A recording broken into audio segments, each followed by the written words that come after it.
الحمد للہ وکفا وسلام علی عبادہ الذین اصطفیٰ اما بعد فاعوذ باللہ من الشیطان الرجیم بسم اللہ الرحمن الرحیم رب اشرح لی صدری ویسر لی امری واحلل عقدۃ من لسانی یفقہوا قولی۔ السلام علیکم ورحمۃ اللہ وبرکاتہ۔ ناظرین، پروگرام فہم القرآن کے سلسلے میں آج ہم 22ویں پارے کا مطالعہ کریں گے۔ قرآن مجید میں اللہ تعالیٰ کا ارشاد ہے، کتاب انزلناہ الیک مبارک لیدبروا آیاتہ ولیتذکر اولو الالباب۔ یہ کتاب جسے ہم نے آپ کی طرف اتارا ہے بہت برکتوں والی ہے، اس کے ساتھ خیر و بھلائی وابستہ ہے۔ لیکن اسے کیوں اتارا گیا ہے؟ لیدبروا آیاتہ، تاکہ لوگ اس کی آیات میں غور و فکر کریں، ولیتذکر اولو الالباب، اور عقل مند لوگ اس سے نصیحت پکڑیں، اس سے اپنی زندگی کی راہیں آسان کرنے کے لیے سبق لیں، اللہ تعالیٰ کی مرضی کے مطابق زندگی بسر کر سکیں۔ تو اللہ تعالیٰ سے دعا ہے کہ وہ اس کتاب کو ہمارے لیے بھی مبارک بنا دے، ہم اس میں غور و فکر کے قابل ہو سکیں اور اس سے واقعی صحیح معنوں میں وہ سبق حاصل کریں جو ہمیں حاصل کرنا چاہیے۔ تو آئیے دیکھتے ہیں پارہ نمبر 22 کو۔ ارشاد باری تعالیٰ ہے، وَمَن يَقْنُتْ مِنكُنَّ لِلَّهِ وَرَسُولِهِ وَتَعْمَلْ صَالِحًا نُؤْتِهَا أَجْرَهَا مَرَّتَيْنِ وَأَعْتَدْنَا لَهَا رِزْقًا كَرِيمًا۔ اور تم میں سے جو اللہ اور اس کے رسول کی اطاعت کرے گی اور نیک عمل کرے گی، اس کو ہم دوہرا اجر دیں گے، اور ہم نے اس کے لیے رزق کریم مہیا کر رکھا ہے۔ ازواج مطہرات کے متعلق بات ہو رہی تھی پچھلے پارے کے اختتام پر۔ یہاں دوبارہ انہی سے اللہ سبحانہ وتعالیٰ کا خطاب ہے کہ اے نبی صلی اللہ علیہ وسلم کی ازواج یا آپ کی بیویوں، تم میں سے جو اچھے کام کرے گی، نیک کام کرے گی، اللہ رسول کی فرما برداری کے کام کرے گی، ہم اس کو اجر بھی دگنا دیں گے۔ کیونکہ ازواج مطہرات ایک قائدانہ مقام پر تھی، وہ امت کی بیٹیوں کے لیے، امت کی خواتین کے لیے ایک رہنما کی حیثیت رکھتی ہیں۔ تو جو شخص جتنے بڑے درجے پر ہوتا ہے، اس کی قربانیاں بھی اتنی ہی زیادہ ہوتی ہیں، اور پھر اس کا اجر بھی اتنا ہی زیادہ ہوتا ہے، کیونکہ وہ دوسروں کے لیے ایک نمونہ ہوتا ہے۔ اس کا عمل صرف اس کا اپنا ذاتی عمل نہیں رہ جاتا، بلکہ دوسرے لوگ اس کو دیکھ کر راہ پکڑتے ہیں۔ تو اگر وہ اچھا کام کر رہا ہے اور دوسرے لوگ اس کو دیکھ کر انسپائر ہوتے ہیں اور اچھے کام کرتے ہیں، تو جتنے بھی فالوورز ہوں گے، ان کی جو نیکیاں ہیں ان کے اجر کا بھی ایک حصہ لیڈر کو ملے گا۔ تو اس لیے یہاں ازواج مطہرات کو دوہرے اجر کی بشارت دی جا رہی ہے۔ پھر فرمایا، یا نساء النبی لستن کاحد من النساء، نبی کی بیویوں تم عام عورتوں کی طرح نہیں ہو، اگر تم اللہ سے ڈرنے والی ہو تو دبی زبان سے بات نہ کیا کرو کہ دل کی خرابی کا مبتلا کوئی شخص لالچ میں پڑ جائے، بلکہ صاف سیدھی بات کیا کرو۔ یعنی مردوں کے ساتھ بات چیت کی ضرورت تو پڑتی تھی ازواج مطہرات کو، اور بہت سے لوگ آپ سے دینی مسائل بھی سیکھتے تھے، خاص طور پر نبی صلی اللہ علیہ وسلم کی وفات کے بعد۔ تو اس لیے ان کو مزید محتاط رہنے کی تلقین کی گئی کہ چونکہ تمہارا رتبہ اور مقام اور مرتبہ بہت بلند ہے، اس لیے تمہارے اندر احتیاط کا درجہ بھی اور زیادہ ہونا چاہیے۔ جب کبھی کسی مرد سے بات کرنے کی ضرورت پیش آئے تو بے تکلفی سے بات نہ کرو، بلکہ درست طریقے پر، معروف طریقے پر بات کرو، تاکہ کوئی ایسا شخص جس کے دل میں نفاق ہو وہ کوئی ناجائز فائدہ نہ اٹھائے، یا اس کے دل میں تمہارے بارے میں کوئی برا خیال نہ جائے۔ وَقَرْنَ فِي بُيُوتِكُنَّ وَلَا تَبَرَّجْنَ تَبَرُّجَ الْجَاهِلِيَّةِ الْأُولَىٰ، اور اپنے گھروں میں ٹک کر رہو اور سابق دور جاہلیت کی سی سج دھج نہ دکھاتی پھرو۔ یعنی دور جاہلیت میں جس طرح خواتین اپنے حسن کو نمایاں کرتی تھیں، اے ازواج مطہرات تم ان کی پیروی نہیں کرو گی، اپنے حسن کو دوسروں کو نہیں دکھاؤ گی، اسی طرح اپنے لباس اور زیور کی جو زینت ہے اس کو بھی کسی کے سامنے نمایاں نہیں کرو گی، اور دیگر بھی کسی طریقے سے دوسری خواتین کے لیے بھی، چونکہ ازواج مطہرات رہنما ہیں، اس لیے کوئی ایسا کام نہیں کریں گی کہ جس سے امت کی باقی بیٹیاں بھی اس راہ پر چلیں جو اللہ سبحانہ وتعالیٰ کو پسند نہ ہو۔ اس لیے خاص طور پر بہت واضح الفاظ میں ان کو ہدایات دے دی گئی کہ دور جاہلیت کے طریقے ختم، اب یہ اسلام کی روشنی کا زمانہ ہے، تو آپ کا طرز عمل بھی اس کے مطابق ہوگا۔ اور اس سے پہلے ہم دیکھتے ہیں کہ سورۃ نور میں اللہ سبحانہ وتعالیٰ نے مسلمان خواتین کو اپنی زیب و زینت کے اظہار سے منع کیا ہے۔ نبی صلی اللہ علیہ وسلم نے فرمایا، 3 آدمیوں کی ہلاکت کے متعلق کچھ نہ پوچھو۔ ایک وہ عورت جس کا شوہر موجود نہ ہو اور وہ اس کی تمام دنیاوی ضروریات میں اس کی کفایت کرتا ہو، یعنی اس کی ساری ضروریات پوری کرتا ہو، اور وہ اس کے پیچھے دور جاہلیت کی طرح اپنی زیب و زینت ظاہر کرتی پھرے۔ پھر فرمایا، اور نماز قائم کرو اور زکوٰۃ دو اور اللہ اور اس کے رسول کی اطاعت کرو۔ اللہ تعالیٰ یہ سارے احکامات کیوں دے رہا ہے؟ اللہ تو یہ چاہتا ہے کہ تم اہل بیت نبی سے گندگی کو دور کر دے اور تمہیں پوری طرح پاک کر دے۔ یعنی یہ سارے احکامات اس لیے ہیں تاکہ ظاہر میں، باطن میں، روحانی طور پر، اخلاقی طور پر ازواج مطہرات ایک بلند مقام پر ہوں اور ان کے درجات بہت عظیم ہوں اور ان سے ہر طرح کی نجاست دور ہو جائے۔ اور کرو کیا؟ یاد رکھو، وَاذْكُرْنَ مَا يُتْلَى فِي بُيُوتِكُنَّ مِنْ آيَاتِ اللَّهِ وَالْحِكْمَةِ، یاد رکھو اللہ کی آیات اور حکمت کی ان باتوں کو جو تمہارے گھروں میں پڑھی جاتی ہیں، سنائی جاتی ہیں۔ اللہ کی آیات سے مراد تو قرآن مجید ہے، اور حکمت سے مراد نبی صلی اللہ علیہ وسلم کی باتیں ہیں جو آپ قرآن کی وضاحت میں یا ویسے عام طور پر مختلف امور کے بارے میں رہنمائی کرتے ہوئے فرمایا کرتے تھے۔ یعنی جو باتیں آپ کے گھر میں ہو رہی ہیں، جو دین سیکھا سکھایا جا رہا ہے، تم بھی اس کا ایک حصہ بنو اور تم ان باتوں کو خود بھی یاد رکھو، خود بھی ان کا ذکر کرو اور آگے بھی ان کا چرچا کرو، کیونکہ بہت سی ازواج مطہرات کے نبی صلی اللہ علیہ وسلم کے گھر میں ہونے کا مقصد بھی یہی تھا کہ وہ براہ راست آپ سے رہنمائی حاصل کریں اور پھر امت کے لیے رہنمائی کا کام دیں۔ بے شک اللہ لطیف اور باخبر ہے۔ اس کے بعد عام مومن مردوں اور عورتوں کی کچھ صفات کا ذکر ہے۔ ان المسلمین والمسلمات والمؤمنین والمؤمنات والقانتین والقانتات والصادقین والصادقات والصابرین والصابرات والخاشعین والخاشعات والمتصدقین والمتصدقات والصائمین والصائمات والحافظین فروجہم والحافظات والذاکرین اللہ کثیرا والذاکرات اعد اللہ لہم مغفرۃ واجرا عظیما۔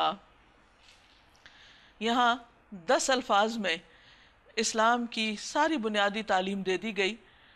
عقیدے اور کردار کے اعتبار سے جو بھی ایک بندہ مومن اور مومنہ سے جو کچھ بھی مطلوب ہے، اس سب کا یہاں ایک جگہ ذکر کر دیا گیا، اور یہاں صرف مردوں کے لیے نہیں بلکہ عورتوں کا بھی ساتھ ساتھ ذکر کر کے ان صفات کو نمایاں کیا گیا کہ ہر مسلمان عورت کے اندر یہ اخلاق، یہ صفات موجود ہونی چاہیے۔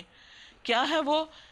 یقیناً جو مرد اور جو عورتیں مسلم ہیں، مومن ہیں، اطاعت گزار ہیں، سچے ہیں، راست باز ہیں، صابر ہیں، اللہ کے آگے جھکنے والے ہیں، صدقہ کرنے والے ہیں، روزہ رکھنے والے ہیں، اپنی شرمگاہوں کی حفاظت کرنے والے ہیں اور اللہ کو کثرت سے یاد کرنے والے ہیں، اللہ نے ان کے لیے مغفرت اور عظیم الشان اجر تیار کر رکھا ہے۔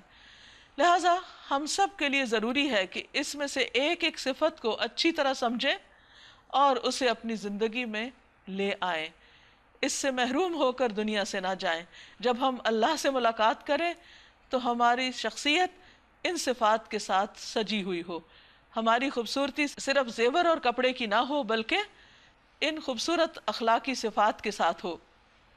تو اس میں ایک طرف اسلام کا ذکر ہے، ایمان کا ذکر ہے، تو دوسری طرف اطاعت اور مستقل فرما برداری کی بات ہے، پھر سچائی اور صبر، اور پھر خشوع، ہمبلنس اور اللہ کے آگے جھکنا، پھر صدقہ کرنا، روزہ رکھنا، اپنی عزت و عصمت کی حفاظت کرنا، اور ان سب چیزوں کے ٹاپ پر کثرت سے اللہ کا ذکر کرنا۔ جس کے اندر یہ خوبی آ گئی اور یہ اخلاق پیدا ہو گیا، وہ اجر عظیم کا مستحق ہو گیا۔ رسول اللہ صلی اللہ علیہ وسلم نے فرمایا، جب تم لوگ جنت کے باغوں کے پاس سے گزرو تو کچھ کھا پی لیا کرو۔ کسی نے پوچھا، جنت کے باغوں سے کیا مراد ہے؟ آپ نے فرمایا، مجالس ذکر۔ پھر فرمایا کسی مومن مرد اور کسی مومن عورت کو یہ حق نہیں کہ جب اللہ اور اس کا رسول کسی معاملے میں کوئی فیصلہ کر دے تو پھر اسے اپنے اس معاملے میں خود فیصلہ کرنے کا اختیار رہے، کیونکہ وہ فائنل اتھارٹی ہیں، اور جو کوئی اللہ اور اس کے رسول کی نافرمانی کرے تو وہ صریح گمراہی میں پڑ گیا، یعنی اللہ رسول کی بات نہ ماننا ہدایت سے بھٹکنا ہے، دور ہونا ہے۔ اب یہاں ایک خاص واقعے کی طرف اشارہ ہوگا آئندہ۔ حضرت زینب رضی اللہ تعالی عنہا کا نکاح حضرت زید جو کہ حضور صلی اللہ علیہ وسلم کی منہ بولے بیٹے تھے ان کے ساتھ 4 ہجری میں ہوا، لیکن باہم عادتوں، دونوں اپنی جگہ بہت نیک اور بہت اچھے انسان تھے، لیکن چونکہ عادتوں اور مزاج میں فرق تھا اس لیے باہم نباہ نہ ہو سکا۔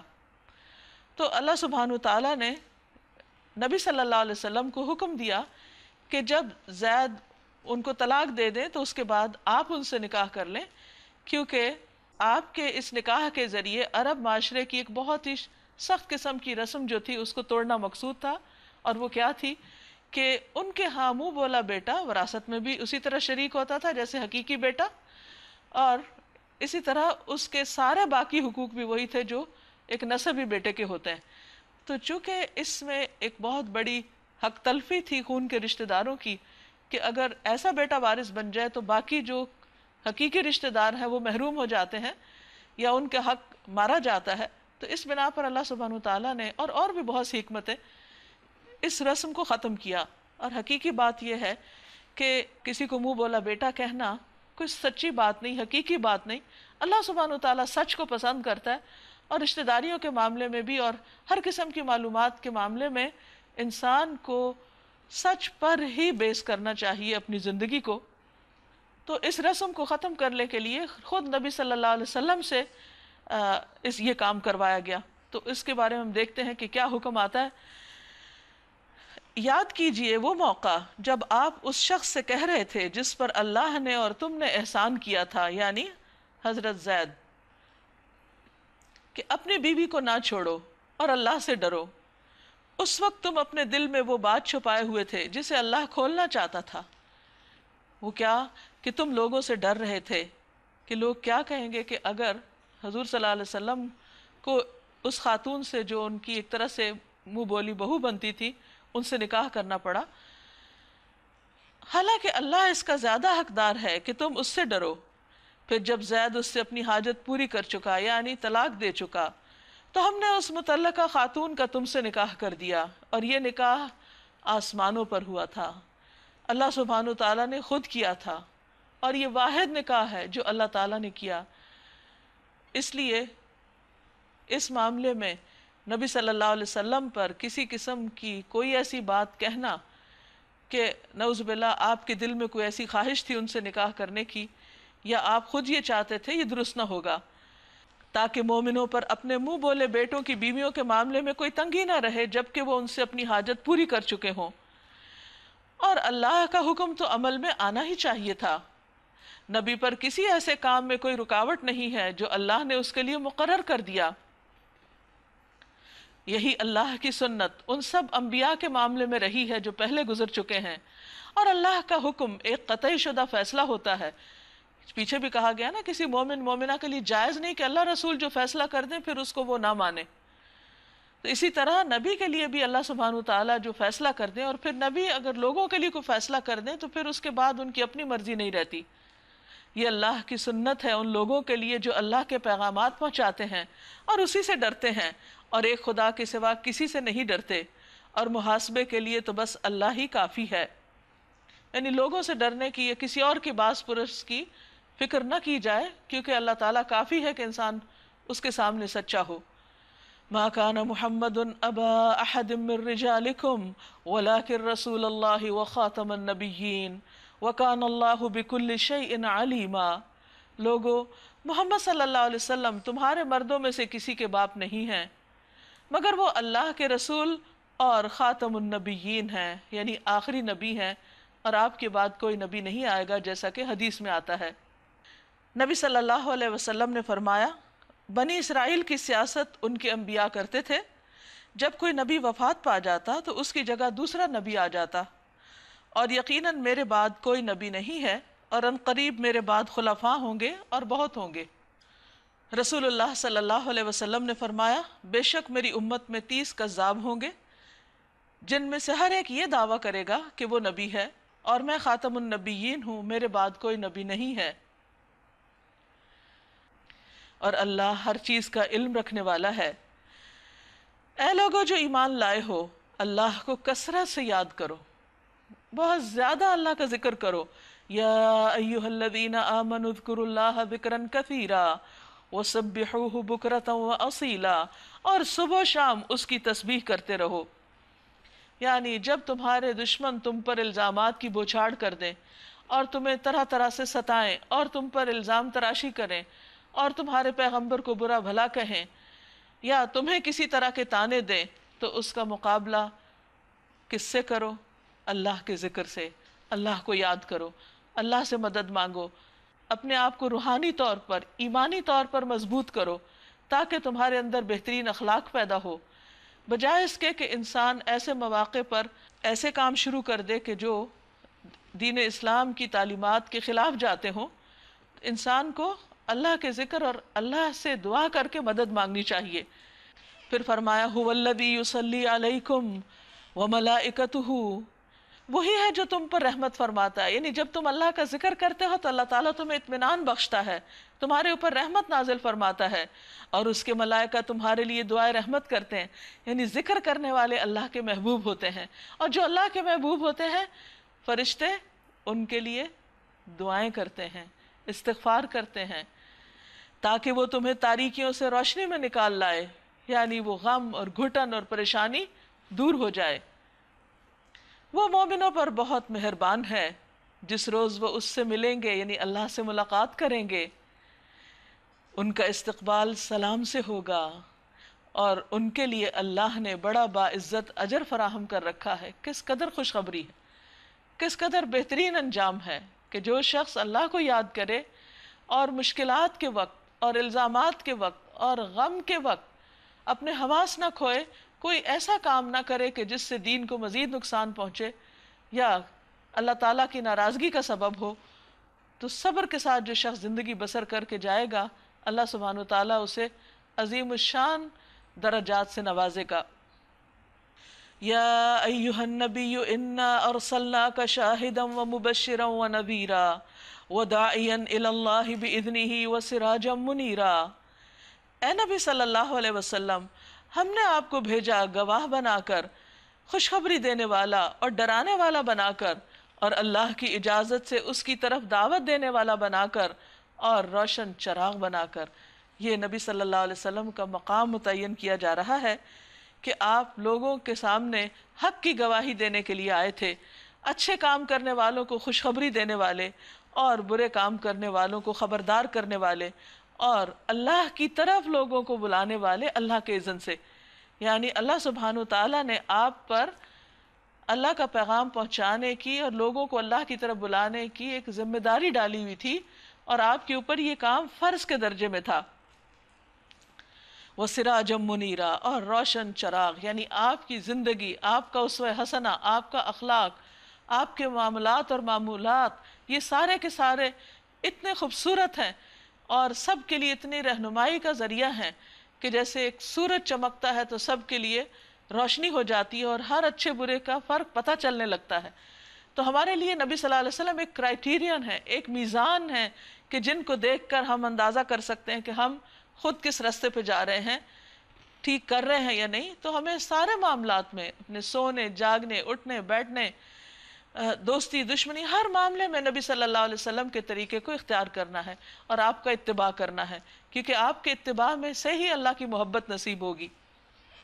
وَبَشِّرِ الْمُؤْمِنِينَ بِأَنَّ لَهُم مِّنَ اللَّهِ فَضْلًا كَبِيرًا، خوشخبری دے دو ان لوگوں کو جو ایمان لائے ہیں کہ ان کے لیے اللہ کی طرف سے بڑا فضل ہے۔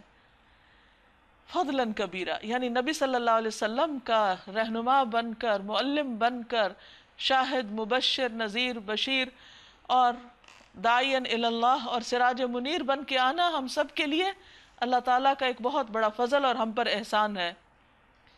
اس لیے اب ہمیں کیا نہیں کرنا؟ وَلَا تُطِعِ الْكَافِرِينَ وَالْمُنَافِقِينَ وَدَعْ أَذَاهُمْ وَتَوَكَّلْ عَلَى اللَّهِ وَكَفَى بِاللَّهِ وَكِيلًا۔ اور ہرگز نہ دبو کفار اور منافقین سے، کوئی پرواہ نہ کرو ان کی اذیت رسانی کی، اور بھروسہ کر لو اللہ پر، اللہ ہی اس کے لیے کافی ہے کہ آدمی اپنے معاملات اس کے سپرد کر دے۔ یا ایہا الذین آمنو، اے لوگو جو ایمان لائے ہو، جب تم مومن عورتوں سے نکاح کرو اور پھر انہیں ہاتھ لگانے سے پہلے طلاق دے دو تو تمہاری طرف سے ان پر کوئی عدت لازم نہیں ہے جس کے پورے ہونے کا تم مطالبہ کر سکو، لہٰذا انہیں کچھ مال دو اور بھلے طریقے سے رخصت کر دو۔ یعنی یہاں یوں لگتا ہے کہ اس زمانے میں کوئی طلاق کا ایسا مسئلہ آیا تھا جس پر اللہ سبحانہ وتعالیٰ نے بیچ میں رہنمائی دے دی، کیونکہ اس موضوع پر پیچھے بات نہیں ہو رہی اور نہ ہی آگے ہو رہی ہے، تو یہ ایک معاملے کا حل ہے، یہ جواب ہے۔ یا ایہا النبی انا احللنا لک ازواجک اللاتی آتیت اجورہن، اے نبی صلی اللہ علیہ وسلم، ہم نے آپ کے لیے حلال کر دی آپ کی وہ بیویاں جن کے آپ نے مہر ادا کیے، اور وہ عورتیں جو اللہ کی عطا کردہ لونڈیوں میں سے تمہاری ملکیت میں آئیں، اور تمہاری وہ چچا زاد اور پھپھی زاد اور مامو زاد اور خالہ زاد بہنیں جنہوں نے تمہارے ساتھ ہجرت کی، اور وہ مومن عورت جس نے اپنے آپ کو نبی کے لیے ہبہ کیا ہو اگر وہ اسے نکاح میں لینا چاہیں۔ یہ رعایت خالصتاً آپ کے لیے ہے دوسرے مومنوں کی نسبت، یعنی اوروں کے لیے نہیں ہے۔ نبی صلی اللہ علیہ وسلم پر کچھ احکامات بھی دوسرے مومنوں سے ہٹ کر مختلف تھے کیونکہ آپ کی ایک خاص حیثیت تھی، اسی طرح کچھ اور چیزیں بھی آپ کی خصوصیت میں تھیں، اس لیے اس معاملے میں بھی آپ کی خصوصیت مختلف ہے باقیوں کی نسبت۔ مثلا آپ دیکھیے کہ حضور صلی اللہ علیہ وسلم کے لیے تہجد کی نماز فرض تھی، ہم عام مسلمانوں کے لیے نہیں ہے۔ اسی طرح آپ کے لیے اور آپ کے خاندان کے لیے صدقہ لینا حرام ہے۔ پھر اسی طرح آپ کی میراث تقسیم نہیں ہو سکتی تھی، اور مزید بھی آپ کے لیے کچھ ایسی رعایتیں تھیں یا ایسی ذمہ داریاں تھیں جو دوسروں پر نہیں تھیں، تو اس کی یہاں وضاحت کی جا رہی ہے۔ ہمیں معلوم ہے کہ عام مومنوں پر ان کی بیویوں اور لونڈیوں کے بارے میں ہم نے کیا حدود عائد کی ہیں۔ آپ کو ان حدود سے اس لیے مستثنیٰ کیا ہے تاکہ آپ کے اوپر کوئی تنگی نہ رہے۔ اس کا یہ مطلب نہیں نعوذ باللہ کہ آپ زیادہ شادیاں کرنا چاہ رہے تھے تو آپ کی یہ تنگی دور کر دی گئی۔ نبی صلی اللہ علیہ وسلم نے 25 سال کی عمر میں، عین جوانی کی عمر میں، اپنے سے 15 سال بڑی خاتون سے شادی کی جو اس وقت 40 سال کی تھی، اپنی جوانی ایک طرح سے گزار چکی تھی، یعنی حضرت خدیجہ۔ پھر 25 سال تک ان کے ساتھ رہے کہ آپ نے اس دوران کوئی اور نکاح نہیں کیا۔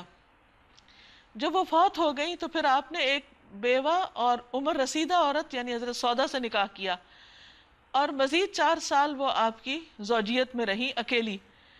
پھر اس کے بعد جب آپ کی عمر 53 سال سے زیادہ ہو چکی تھی تو اس وقت اللہ سبحانہ وتعالیٰ نے متعدد مصلحتوں کی وجہ سے آپ کو زیادہ نکاح کرنے کا اجازت دی اور رخصت دی، کیونکہ آپ آخری نبی تھے اور آپ کے ذریعے اللہ تعالیٰ کو دین مکمل کرنا تھا۔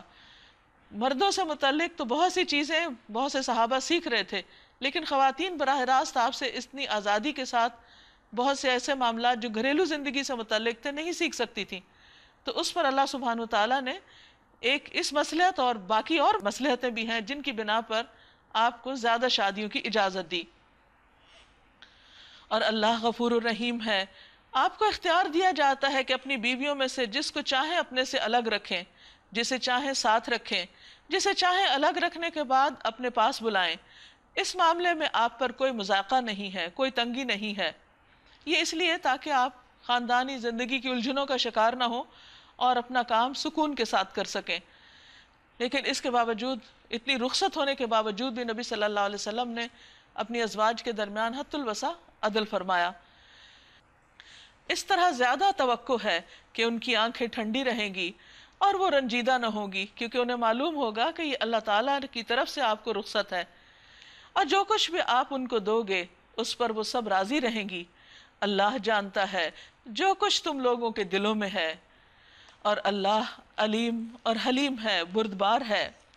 اس کے بعد تمہارے لیے دوسری عورتیں حلال نہیں، اور نہ اس کی اجازت ہے کہ ان کی جگہ اور بیویاں لے آئیں، خواہ ان کا حسن آپ کو کتنا ہی پسند ہو۔ البتہ لونڈیوں کی تمہیں اجازت ہے، اللہ ہر چیز پر نگران ہے۔ یا ایہا الذین آمنوا لا تدخلوا بیوت النبی الا ان یؤذن لکم، اے لوگو جو ایمان لائے ہو، نبی کے گھروں میں بلا اجازت نہ چلے آیا کرو۔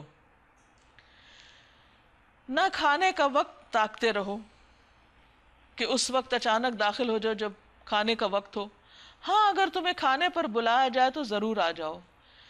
اب یہاں پر بظاہر تو اس وقت کے مخصوص حالات کو پیش نظر رکھ کر احکام دیے جا رہے تھے، لیکن یہ اب بھی باقی مسلمانوں کے لیے ویلڈ ہیں، اور ان کے مطابق ہمیں اپنی معاشرتی زندگی کی اصلاح کرنی چاہیے. کہ اخلاقی قاعدہ ہے کہ جب کھانے کا وقت ہو اس وقت بلا اطلاع دیے اور اچانک کسی کے گھر نہیں چلے جانا چاہیے، تاکہ دوسرا شخص کوئی حرج محسوس نہ کرے. پھر اسی طرح یہ ہے کہ اگر کوئی بلائے تو دعوت قبول کرنی چاہیے، یہ دوسرے کے لیے خوشی کی بات ہوگی، یہ ایک مسنون طریقہ ہے. لیکن دعوت کے لیے اگر گئے ہیں تو جب کھانا کھا لو تو منتشر ہو جاؤ. یہ نہیں کہ پھر انسان اس کے بعد بیٹھ رہے اور دوسرے کے سارے کام کاج میں حرج ڈالے اور اس کا بھی وقت ضائع کرے. فرمایا باتیں کرنے میں نہ لگے رہو، کیونکہ حضرت زینب کے نکاح کے موقع پر یہی ہوا کہ آپ نے جب ولیمہ کے لیے لوگوں کو بلایا تو لوگ کھانے کے بعد بیٹھ رہے، اور جب چلے بھی گئے باقی لوگ تو دو لوگ بہت دیر تک وہاں سے نہیں اٹھے. فرمایا تمہاری یہ حرکتیں نبی کو تکلیف دیتی ہیں، مگر وہ شرم کی وجہ سے کچھ نہیں کہتے، اور اللہ حق بات کہنے میں نہیں شرماتا.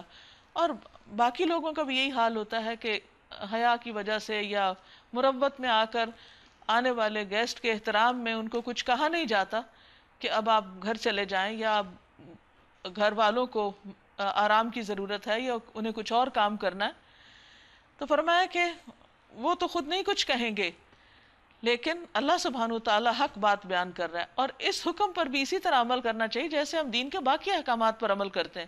لیکن افسوس یہ کہ بعض اوقات دین کی تعلیم آنے کے باوجود بھی لوگوں کے اندر یہ اخلاق نہیں آتا، اور اس کی وجہ سے پھر بہت سے تعلقات بھی خراب ہوتے ہیں. نبی کی بیویوں سے اگر تمہیں کچھ مانگنا ہو تو پردے کے پیچھے سے مانگو، یعنی سامنے سے نہیں. یہاں پر ازواج مطہرات کے لیے خاص طور پر حجاب کا حکم آ رہا ہے کہ آمنے سامنے ڈائریکٹ ان سے لین دین مت کرو، بلکہ حجاب کے پیچھے سے کرو. یہ تمہارے اور ان کے دلوں کی پاکیزگی کے لیے زیادہ مناسب ہے. یعنی اس کو آیت حجاب کہا جاتا ہے، اور اس کا مقصد کیا بتایا جا رہا ہے کہ اس طرح تمہارے دل بھی پاکیزہ رہیں گے، ان کے بھی. اب آپ دیکھیے ایک طرف صحابہ کرام ہیں اور دوسری طرف ازواج مطہرات ہیں، اور ان کو کہا جا رہا ہے کہ تم ایک آڑ کے پیچھے سے بات کرو تاکہ دلوں میں پاکیزگی رہے. کیونکہ جب مرد اور عورتوں کے آزادانہ اختلاط ہوتا ہے تو اس میں پھر اس چیز کا احتمال ہوتا ہے جو بعد میں بہت سے مسائل کا ذریعہ بن جاتا ہے، اور اس سے بھی بعض اوقات گھریلو زندگی میں بہت سی پریشانیاں پیدا ہو جاتی ہیں. انس رضی اللہ عنہ بیان کرتے ہیں کہ میں نبی صلی اللہ علیہ وسلم کا خادم تھا، بغیر اجازت طلب کیے گھر میں آتا جاتا تھا. ایک دن میں آیا تو آپ صلی اللہ علیہ وسلم نے فرمایا میرے بیٹے ٹھہر جاؤ، تمہارے بعد ایک بات نازل ہوئی ہے، بغیر اجازت اندر نہ آیا کرو. تو یہاں اگر ازواج مطہرات کا یہ حکم ہے تو باقی لوگ ان سے بہتر تو نہیں ہو سکتے. تمہارے لیے یہ ہرگز جائز نہیں کہ اللہ کے رسول کو تکلیف دو، یعنی ان کی ازواج کے ساتھ اتنا فریلی مکس اپ ہو کے یا اوپنلی باتیں کر کے، اور نہ یہ جائز ہے کہ ان کے بعد ان کی بیویوں سے نکاح کرو، کیونکہ ان کو ماؤں کا درجہ دے دیا گیا. یہ اللہ کے نزدیک بہت بڑا گناہ ہے. تم خواہ کوئی بات ظاہر کرو یا چھپاؤ، اللہ کو ہر بات کا علم ہے. ازواج نبی کے لیے اس میں کوئی مذائقہ نہیں کہ ان کے باپ، ان کے بیٹے، ان کے بھائی، ان کے بھتیجے، ان کے بھانجے، ان کے میل جول کی عورتیں اور ان کے مملوک گھروں میں آئیں، یعنی ان سے پردہ نہیں ہے. اے عورتوں، تمہیں اللہ کی نافرمانی سے پرہیز کرنا چاہیے، اللہ سے ڈرنا چاہیے. ان اللہ کان علی کل شیء شہیدا، اللہ ہر چیز پر نگاہ رکھتا ہے. ان اللہ وملائکتہ یصلون علی النبی، اللہ اور اس کے ملائکہ نبی صلی اللہ علیہ وسلم پر درود بھیجتے ہیں. یعنی اللہ سبحانہ تعالیٰ آپ پر بے حد مہربان ہے، آپ کی تعریف فرماتا ہے، آپ کے کام میں برکت دیتا ہے، آپ کا نام بلند کرتا ہے، آپ پر اپنی رحمتوں کی بارش فرماتا ہے. کیوں؟ کیونکہ آپ نے اللہ سبحانہ تعالیٰ کے احکامات اور ذمہ داریاں جو آپ پر ڈالی گئی تھی ان کو بطریق احسن پورا کیا. یعنی اطاعت اور وفا اور عبادت کا اعلیٰ معیار قائم کیا. تو اس لیے اللہ سبحانہ تعالیٰ نے آپ کو عظیم الشان اعزازات سے نوازا۔ ملائکہ بھی آپ سے محبت کرتے ہیں، وہ آپ کے لیے رحمت کی دعائیں کرتے ہیں کہ اللہ تعالیٰ آپ کو اور زیادہ بلند مرتبے عطا فرمائے، آپ کے دین کو بلند کرے، آپ کے امت پر رحم کرے۔ تو یہ ملائکہ کی آپ سے محبت تھی، اور یہ اس طرح وہ درود بھیجتے ہیں۔ اور اس کے بعد باقی سب کو کیا کرنا چاہیے؟ فرمایا یا ایھا الذین آمنوا صلوا علیہ وسلموا تسلیما، اے لوگو جو ایمان لائے ہو تم بھی ان پر درود اور سلام بھیجو۔ ہم سب کے لیے لازم ہے کہ نبی صلی اللہ علیہ وسلم پر کثرت سے سلام اور درود بھیجا کریں۔ اللہم صلی علی محمد وعلی آل محمد کما صلیت علی ابراہیم وعلی آل ابراہیم انک حمید مجید۔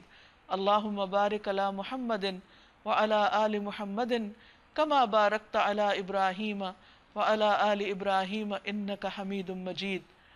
درود شریف پڑھنے سے انسان کو جب ایک دفعہ پڑھتا ہے 10 نیکیاں ملتی ہیں، 10 رحمتیں اس پر آتی ہیں، 10 گناہ معاف ہوتے ہیں، 10 درجے بلند ہوتے ہیں، یعنی بے پناہ فوائد ہیں۔ اور ایک مرتبہ ایک صحابی نے پوچھا کہ میں اپنی دعا کا کتنا حصہ درود پڑھوں، تو کیا آدھا پڑھ لوں، 1/3؟ پھر اس نے آخر میں کہا کہ اگر میں ساری کی ساری دعا کو ہی درود بنا لوں، یعنی اور کچھ نہ مانگوں، صرف بیٹھ کے درود پڑھ لوں، تو فرمایا پھر یہ تمہارے ہر غم اور پریشانی کے لیے کافی ہو جائے گی، یعنی ساری ضرورتیں اسی سے ہی پوری ہو جائیں گی۔ اتنا فائدہ ہے درود شریف پڑھنے کا۔ رسول اللہ صلی اللہ علیہ وسلم نے فرمایا جو شخص مجھ پر 1 مرتبہ درود پڑھے گا اللہ اس پر 10 رحمتیں نازل فرمائے گا اور اس کے 10 گناہ معاف فرمائے گا۔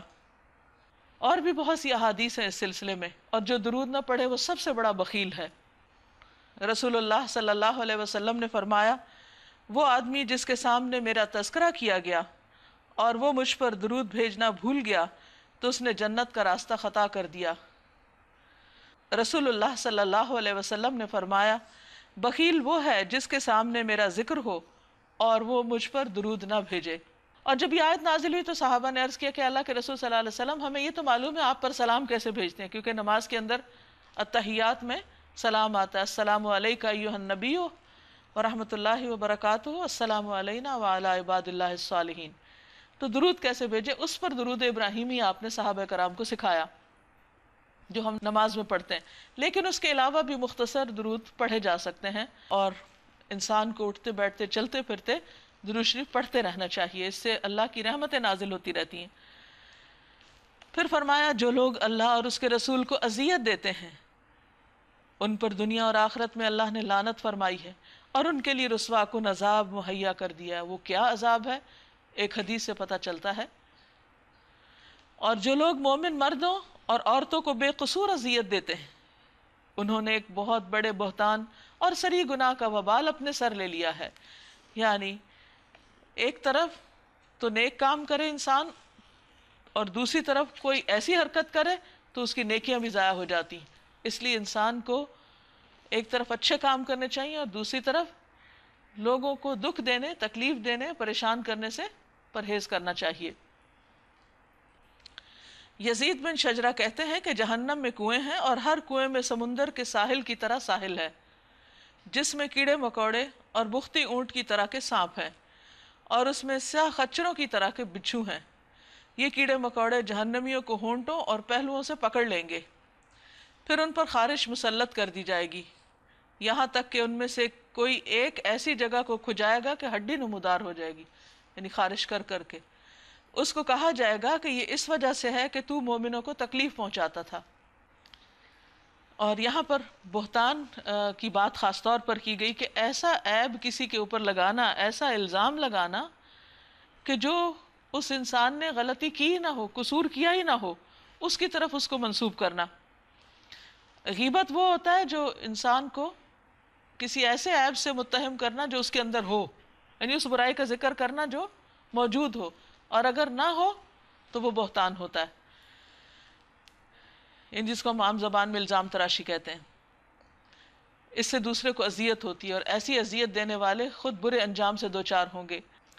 یا ایھا النبی قل لازواجک وبناتک ونساء المؤمنین وَنِسَاءِ الْمُؤْمِنِينَ يُدْنِينَ عَلَيْهِنَّ مِنْ جَلَابِيبِهِنَّ ذَلِكَ أَدْنَىٰ أَن يُعْرَفْنَ فَلَا يُؤْذَيْنَ وَكَانَ اللَّهُ غَفُورًا رَحِيمًا۔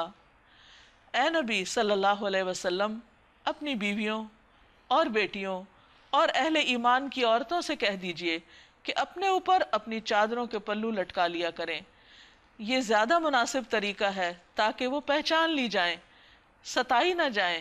اللہ تعالیٰ غفور الرحیم ہے۔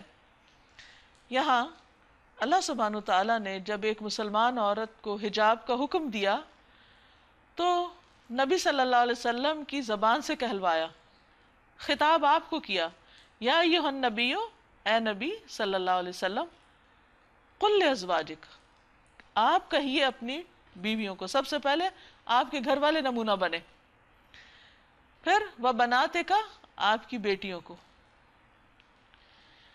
وَنِسَاءِ الْمُؤْمِنِينَ، اور ساری مومن عورتوں کو۔ پیچھے کچھ احکامات تھے جو خاص ازواج مطہرات کو مخاطب کر کے دیے گئے تھے، ان احکامات کو ہم انڈائریکٹلی لیں گے کیونکہ ازواج ہمارے لیے رہنما ہیں، نمونہ ہیں، تو ہم ان کے نمونے کو دیکھیں گے۔ لیکن یہاں پر براہ راست ساری مومن عورتوں کو خطاب کر کے فرمایا جا رہا ہے کہ وہ کیا کریں، یدنین علیہن، اپنے اوپر سے لپیٹ لیں، من جلابیبہن، اپنی چادروں میں سے۔ سورۃ نور میں جو بات کی گئی تھی وہ جسم کے لباس کی تھی جو گھر کے اندر عام طور پر پہنا جاتا ہے، یعنی قمیص شلوار ہو یا کسی بھی ملک کا یا کسی بھی کلچر کے حساب سے جو پہلا ڈریس جو جسم کے ساتھ لگتا ہے، اور پھر اس میں خاص طور پر سینہ ڈھانکنے کی بات تھی۔ یہاں پر گھر سے باہر نکلتے وقت ایک مسلمان عورت کو کس طرح کا لباس پہننا چاہیے اس کی صاف وضاحت کر دی گئی کہ وہ جلباب میں نکلیں۔ جلباب کہتے ہیں بڑی چادر کو، یعنی اس کی قمیص شلوار کے اوپر سے اس کی زیب و زینت ڈھانپنے کے لیے وہ چادر اوڑھیں اور اس کا کچھ حصہ لٹکا بھی لیں، یعنی گھونگھٹ نکال لیں یا کسی بھی طرح اپنے آپ کو مزید کور کریں تاکہ اپنی زینت اور زیب و زینت کو چھپا سکیں۔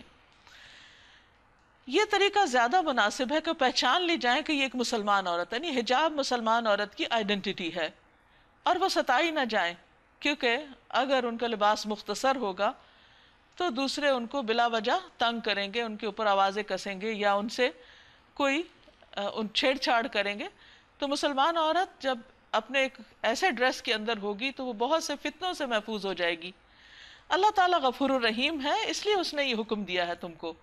یہ عورت کے اوپر کوئی ظلم نہیں، کوئی جبر نہیں، کوئی اس کو پریشان نہیں کیا گیا، بلکہ اس کے لیے اس کی عزت و عصمت کی حفاظت کا ذریعہ بنایا گیا۔ اس پر اللہ سبحانہ وتعالیٰ نے ایک رحمت فرمائی، اس کو یہ طریقہ سکھا کر کہ وہ اپنی حفاظت کیسے کرے۔ اگر منافقین اور وہ لوگ جن کے دلوں میں خرابی ہے اور وہ جو مدینہ میں ہیجان انگیز افواہیں پھیلاتے ہیں اپنی حرکتوں سے باز نہ آئے تو ہم ان کے خلاف کارروائی کرنے کے لیے تمہیں اٹھا کھڑا کریں گے، کیونکہ منافقین جو تھے وہ عام طور پر خواتین کو ستاتے تھے اور بھی تنگ کرنے والے کام کر رہے تھے، تو انہیں ایک دھمکی دی جا رہی ہے کہ تم اپنی ایسی باتوں سے اور ایسے پروپیگنڈے سے باز آ جاؤ ورنہ تمہاری شامت آئے گی، پھر وہ اس شہر میں مشکل ہی سے تمہارے ساتھ رہ سکیں گے، ان پر ہر طرف سے لعنت کی بوچھاڑ ہوگی، جہاں کہیں پائے جائیں پکڑے جائیں گے اور بری طرح مارے جائیں گے۔ یہ اللہ کی سنت ہے جو ایسے لوگوں کے معاملے میں پہلے سے چلی آ رہی ہے، اور تم اللہ کی سنت میں کوئی تبدیلی نہ پاؤ گے۔ یعنی اللہ تعالیٰ کا ایک مسلسل ایک طریقہ رہا ہے پچھلی امتوں میں بھی کہ اس قسم کے لوگ مفسد اور جو لوگوں کو تنگ کرنے والے ستانے والے ہیں، پھر اللہ تعالیٰ ان کو دوسروں کے ذریعے ان کا قلع کما کرواتا ہے تاکہ معاشرے کے اندر ایک امن امان پیدا ہو۔ لوگ تم سے پوچھتے ہیں قیامت کی گھڑی کب آئے گی؟ اصل میں منافقین اور کفار جو تھے وہ نبی صلی اللہ علیہ وسلم سے ازراہ مذاق یہ سوال کرتے تھے۔ اس کا یہ مطلب نہیں تھا کہ انہیں بہت دلچسپی تھی کہ پتہ چل جائے تو اپنی تیاری کریں۔ کہو اس کا علم اللہ ہی کو ہے، یہ علم تو اس نے اپنے نبی کو بھی نہیں دیا، تمہیں کیا خبر شاید کہ وہ قریب ہی آ لگی ہو، اور ہر شخص کی موت کے ساتھ ہی اس کی قیامت شروع ہو جاتی۔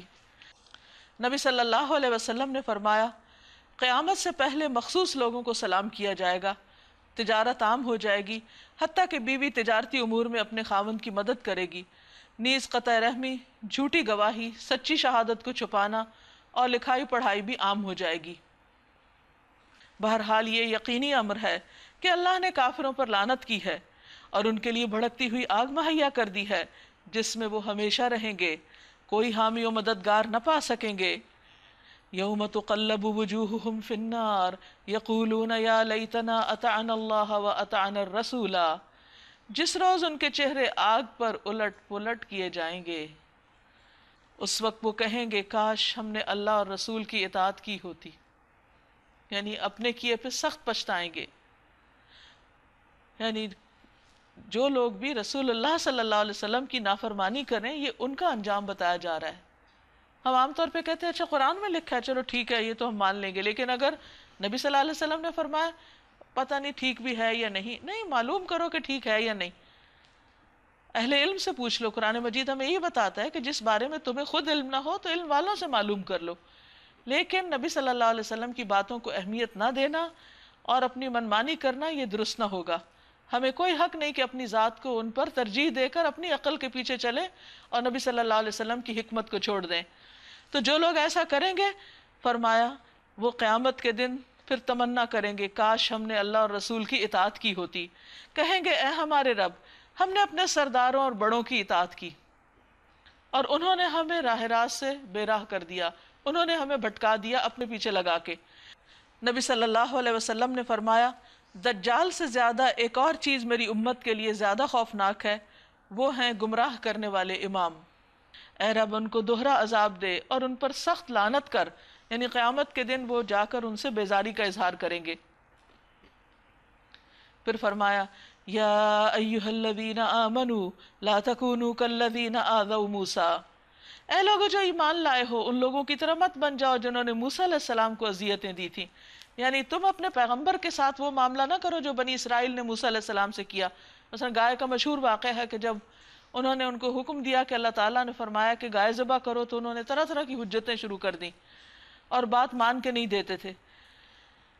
اسی طرح جب وہ کوہ طور پر گئے تو پیچھے سے بچڑے کو معبود بنا لیا، راستے میں دیکھا کہ قوم بتوں کی عبادت کر رہی تو کہا موسیٰ ہمیں بھی ایسے بت چاہیے، اور اس کے علاوہ بھی بہت ساری چیزیں تھیں جس میں وہ اپنے پیغمبر کو ستاتے تھے، تو منع کیا گیا کہ تم نے ایسا نہیں کرنا، پیچھے بتا دیا گیا کہ جو اذیت دیتے ہیں ان کا انجام بڑا بھیانک ہے۔ پھر اللہ نے ان کی بنائی ہوئی باتوں سے اس کی برات فرمائی۔ ایک خاص واقعے کی طرف اشارہ ہے جس میں موسیٰ علیہ السلام پہ الزام لگایا گیا تھا تو اللہ تعالیٰ نے اس الزام سے ان کو بری کر دیا، اور وہ اللہ کے نزدیک بہت باعزت تھے۔ اے ایمان لانے والو اللہ سے ڈرو اور ٹھیک بات کیا کرو، یعنی درست بات، حقیقت پر مبنی بات، اسٹریٹ فارورڈ۔ اللہ تمہارے اعمال درست کر دے گا اور تمہارے قصوروں سے درگزر فرمائے گا۔ جو شخص اللہ اور اس کے رسول کی اطاعت کرے اس نے بڑی کامیابی حاصل کی، یعنی کامیابی کا نسخہ یہی ہے کہ اللہ رسول کی بات مانو۔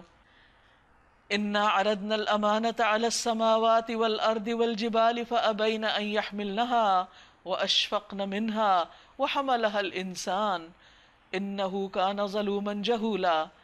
ہم نے اس امانت کو آسمانوں اور زمین اور پہاڑوں کے سامنے پیش کیا تو وہ اسے اٹھانے کے لیے تیار نہ ہوئے اور اس سے ڈر گئے، مگر انسان نے اٹھا لیا، بے شک وہ بڑا ظالم اور جاہل ہے۔ یہ امانت کیا ہے؟ اس کی مختلف طرح انٹرپریٹیشن کی گئی ہے، لیکن اس سے ایک معنی ہے اختیار، چوائس، کام کی آزادی۔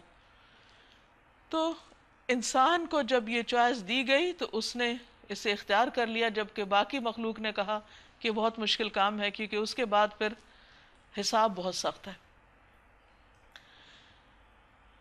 اسی طرح ایک اور روایت میں آتا ہے کہ آدم علیہ السلام پر جب یہ بات پیش کی گئی کہ کیا تم اسے قبول کرتے ہو کہ اگر اچھا کام کرو تو جزا ملے اور برا کرو تو سزا ملے، تو انہوں نے کہا کہ ہاں، جبکہ باقی مخلوق نے اسے قبول نہیں کیا۔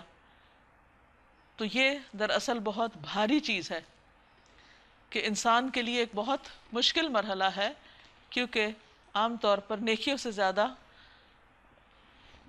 دوسری چیزیں زیادہ ہو جاتی ہیں۔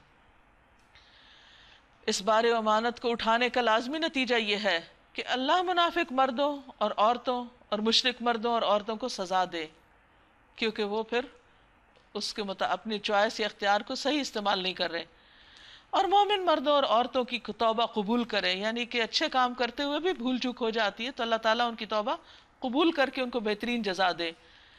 وَكَانَ اللَّهُ غَفُورًا رَحِيمًا، اور اللہ غفور الرحیم ہے۔ سورۃ سبا، بسم اللہ الرحمن الرحیم، شروع اللہ کے نام سے جو بے انتہا مہربان نہایت رحم فرمانے والا ہے۔ الحمد للہ الذی لہ ما فی السماوات وما فی الارض وَلَهُ الْحَمْدُ فِي الْآخِرَةِ وَهُوَ الْحَكِيمُ الْخَبِيرُ۔ حمد اس خدا کے لیے ہے جو آسمانوں اور زمین کی ہر چیز کا مالک ہے، سب اس کی پراپرٹی، کوئی اور اس میں شریک ہے ہی نہیں۔ اگر ہمارے پاس کچھ ہے تو وہ وقتی طور پر ہے، اور آخرت میں بھی اسی کے لیے حمد ہے، یعنی جس طرح اس دنیا کی ساری نعمتیں اس نے ہمیں عطا کی ہیں تو آخرت میں بھی ہمیں جو کچھ ملے گا وہی دے گا، اس لیے ہمیں اسی کی تعریف کرنی چاہیے۔ وہ دانا اور باخبر ہے جو کچھ زمین میں جاتا ہے، یعنی مرنے کے بعد انسان جاتے ہیں یا پانی جاتا ہے یا جو بھی گرتا ہے وہ نیچے ہی زمین میں چلا جاتا ہے، اور جو کچھ اس سے نکلتا ہے جیسے پودے وغیرہ نکلتے ہیں، اور جو کچھ آسمان سے اترتا ہے جیسے بارش وغیرہ، اور جو اس میں چڑھتا ہے جیسے بادل وغیرہ یا انسانوں کے اعمال چڑھتے ہیں اوپر، ہر چیز کو وہ جانتا ہے۔ یعنی جو کچھ کائنات کے اندر چینجز آ رہی ہیں، تبدیلیاں ہو رہی ہیں، حرکات ہو رہی، سب اس کے علم میں، اس کا علم ہر چیز پہ چھایا ہوا ہے۔ وہ رحیم اور غفور ہے۔ منکرین کہتے ہیں کیا بات ہے کہ قیامت ہم پہ نہیں آ رہی؟ یعنی انسان کو زندگی کی دعا کرنی چاہیے، کچھ کام کرنے کے لیے مہلت مانگنی چاہیے، نہ کہ موت اور قیامت یہ کوئی مانگنے کی چیز تھی۔ کہو قسم ہے میرے عالم الغیب پروردگار کی، وہ تم پر آ کر رہے گی۔ یعنی دیر ہو رہی تو اس کا مطلب نہیں کہ آئے گی نہیں۔ اس سے ذرہ برابر کوئی چیز نہ آسمانوں میں چھپی ہوئی ہے، نہ زمین میں، نہ ذرے سے بڑی اور نہ اس سے چھوٹی، سب کچھ ایک نمایاں دفتر میں ہے۔ اور یہ قیامت اس لیے آئے گی کہ جزا دے اللہ ان لوگوں کو جو ایمان لائے ہیں اور نیک عمل کرتے رہے ہیں، یعنی وہ بدلے کا دن ہے، یوم الدین ہے۔ اولئک لہم مغفرۃ ورزق کریم، ان کے لیے مغفرت ہے اور رزق عزت والا۔ اور جن لوگوں نے ہماری آیات کو نیچا دکھانے کے لیے زور لگایا ہے، یعنی دین کو پیچھے کرتے ہیں یا اللہ تعالیٰ کے احکامات کو نیچے رکھتے ہیں، ان کے لیے بدترین قسم کا دردناک عذاب ہے۔ اے نبی صلی اللہ علیہ وسلم، علم رکھنے والے خوب جانتے ہیں کہ جو کچھ تمہارے رب کی طرف سے تم پر نازل کیا گیا ہے وہ سراسر حق ہے اور خدائے عزیز و حمید کا راستہ دکھاتا ہے۔ وَقَالَ الَّذِينَ كَفَرُوا هَلْ نَدُلُّكُمْ عَلَى رَجُلٍ يُنَبِّئُكُمْ إِذَا مُزِّقْتُمْ كُلَّ مُمَزَّقٍ إِنَّكُمْ لَفِي خَلْقٍ جَدِيدٍ۔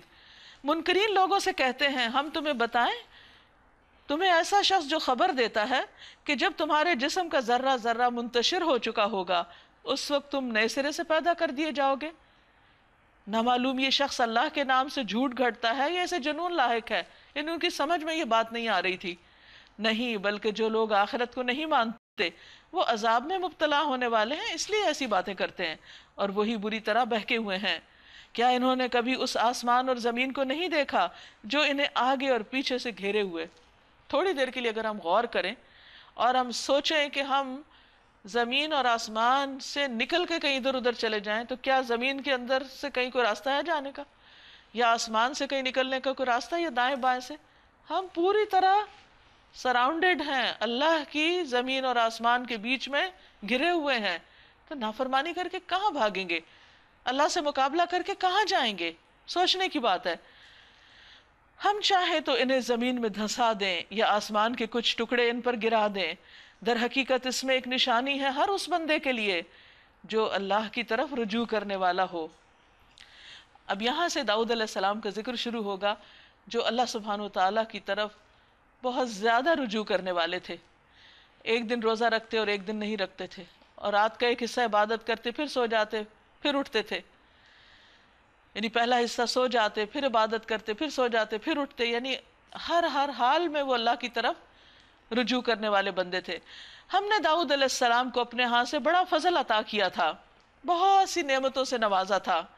ہم نے حکم دیا کہ اے پہاڑو اس کے ساتھ ہم آہنگی کرو، اور یہی حکم ہم نے پرندوں کو دیا، یعنی جب وہ اللہ کا ذکر کرتے، تسبیح کرتے، پہاڑ گونج اٹھتے، پرندے ان کے سر پہ آ کے ان کی تسبیح میں شریک ہو جاتے۔ اور اتنی نعمتیں پانے کے باوجود وہ حد درجہ شکر گزار تھے. ہم نے لوہے کو اس کے لیے نرم کر دیا اس ہدایت کے ساتھ کہ زرہیں بنا اور ان کے حلقے ٹھیک اندازے پر رکھ. زبردست قسم کا ہنر ان کو عطا کیا گیا تھا. اور آپ دیکھیے کہ جو شخص یا جو قوم لوہے کے ساتھ کچھ بنا سکتی ہو، جس کے پاس سٹیل انڈسٹری ہو، وہ دنیا کی پاورفل قوم ہوتی ہے. داؤد علیہ السلام کے ہاتھوں میں اللہ نے لوہا اس طرح موم کر دیا تھا جیسے گندا ہوا آٹا ہو، اور اس سے وہ باریک قسم کی تاریں بنا کے اس سے وہ یہ زرہیں اور یہ لباس بنا رہے تھے کہ جس میں سے ہر چیز بالکل بیلنس تھی، کہ وہ پھر زرہ ٹوٹتی نہیں تھی. اس کے حلقے خاص طور پر ٹھیک ٹھیک اندازے پر رکھتے تھے. فرمایا وَعَمَلُوا صَالِحًا، اور نیک عمل کرو. انی بما تعملون بصیر، جو کچھ تم کرتے ہو میں اس کو دیکھ رہا ہوں. اور سلیمان علیہ السلام کے لیے ہم نے ہوا کو مسخر کر دیا. صبح کے وقت اس کا چلنا 1 مہینے کی راہ تک، اور شام کے وقت اس کا چلنا 1 مہینے کی راہ تک. یعنی ایک سوار جتنا فاصلہ 1 مہینے میں طے کرتا ہے وہ صبح سے دوپہر تک طے کر لیتے تھے، اور اس علاقے میں چلے جاتے اور پھر واپسی کا سفر شام تک ہو جاتا. اور اس طرح ان کے لیے اللہ نے فاصلے سمیٹ دیے تھے. اب آپ سوچیں کہ آج کل ہم سمجھتے ہیں کہ ہوائی جہاز بنا کر اور ہوائی سفر کے ذریعے ہم بہت ترقی یافتہ ہو گئے ہیں، لیکن اللہ سبحانہ وتعالیٰ نے کئی ہزار سال پہلے سلیمان علیہ السلام اور ان کے جو ساتھی تھے ان کو یہ قوت عطا کی تھی کہ وہ ہوا کو مسخر کر کے طویل فاصلے بہت تھوڑی دیر میں طے کر لیں. ہم نے اس کے لیے پگھلے ہوئے تانبے کا چشمہ بہا دیا. داؤد علیہ السلام کے لیے لوہا اور ان کے لیے ایک اور دھات تانبا. اور ایسے جن اس کے تابع کر دیے جو اپنے رب کے حکم سے اس کے آگے کام کرتے تھے. یعنی صرف انسانوں کی فوجیں نہیں تھی، جنوں کی بھی تھیں جو ان کے لیے مسخر کیے گئے تھے. ان میں سے جو ہمارے حکم سے سرتابی کرتا اس کو ہم بھڑکتی ہوئی آگ کا مزہ چکھاتے. وہ اس کے لیے بناتے تھے، یعنی جنات بناتے تھے جو کچھ وہ چاہتا. جس قسم کی چیز بنوانا چاہتے وہ ان سے آرڈر پر بنوا لیتے. اونچی اونچی عمارتیں، تصاویر، بڑے بڑے حوض جیسے لگن، اور اپنی جگہ سے نہ ہٹنے والی دیگیں، کیونکہ ان کے لشکر بہت بڑے تھے اور بڑا زیادہ کھانا پکتا تھا. تو اللہ سبحانہ وتعالیٰ نے اسی کے مطابق ان کو اسباب بھی عطا کیے اور اس میں ان کے لیے بہت سہولت رکھی. فرمایا اعملوا آل داود شکرا، اے آل داؤد عمل کرو شکر کے طریقے پر، یعنی شکر گزار بندوں کی طرح کام کرو جو نعمت دینے والے کا صرف زبان سے ہی شکریہ ادا نہیں کرتا بلکہ دل سے بھی احسان مانتا ہے اور عمل بھی اس کی مرضی کے مطابق کرتا ہے. وَقَلِيلٌ مِّنْ عِبَادِيَ الشَّكُورُ، اور میرے بندوں میں بہت تھوڑے ہیں جو شکر گزار ہیں. یہ اللہ سبحانہ وتعالیٰ کا شکوہ ہے اپنے بندوں سے. دن رات نعمتیں لیتے ہیں. ہم سو بھی رہے ہوتے ہیں تو سہولت سے سانس لے رہے ہوتے ہیں، آکسیجن اندر لے جا رہے ہوتے ہیں اور کاربن ڈائی آکسائڈ باہر آ رہی ہوتی ہے، اور ہم آرام سے سو رہے ہوتے ہیں، ہمارا دل دھڑک رہا ہوتا ہے اور غذا ہمارے اندر ہماری ضروریات پوری کر رہی ہوتی ہے.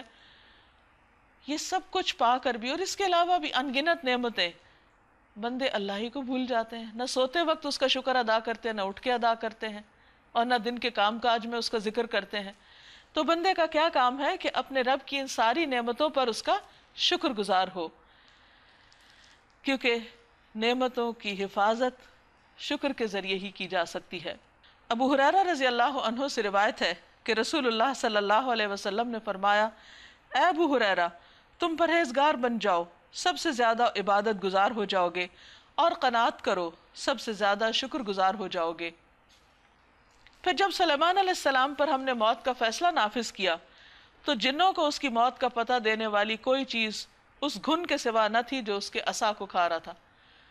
کہا جاتا ہے کہ سلیمان علیہ السلام خود کھڑے ہو کر ایک عصا کے اوپر ہاتھ رکھ کر جنوں سے کام لے رہے تھے کہ اتنے میں اچانک ان کی وفات ہو گئی، اور جنوں کو نہیں پتہ چلا، وہ کام میں لگے رہے حتیٰ کہ عصا کو دیمک نے کھا لیا. جب عصا ٹوٹ کے گرا اور سلیمان علیہ السلام گر گئے تو انہیں پتہ چلا کہ یہ فوت ہو چکے ہیں. اس سے یہ ثابت کرنا مقصود تھا کہ جنوں کو غیب کا علم نہیں ہوتا، کیونکہ اس سے بہت سی خرابیاں پھر پیدا ہوتی ہیں، شرک کے دروازے کھل جاتے ہیں. اس طرح جب سلیمان علیہ السلام گر پڑے تو جنوں پہ یہ بات کھل گئی کہ اگر وہ غیب کے جاننے والے ہوتے تو اس ذلت کے عذاب میں مبتلا نہ رہتے. لَقَدْ كَانَ لِسَبَإٍ فِي مَسْكَنِهِمْ آیَةٌ، ایک طرف آل داؤد شکر گزار دوسری طرف ایک اور قوم کا ذکر جن کو اللہ نے اسی طرح بہت نعمتوں سے نوازا تھا، لیکن ان کی ناشکری نے ان کی نعمتوں کو ختم کر دیا۔ سبا کے لیے ان کے اپنے ہی مسکن میں ایک نشانی موجود تھی۔ قوم سبا اپنے وقت کی بہت مالدار تجارت پیشہ اور زراعت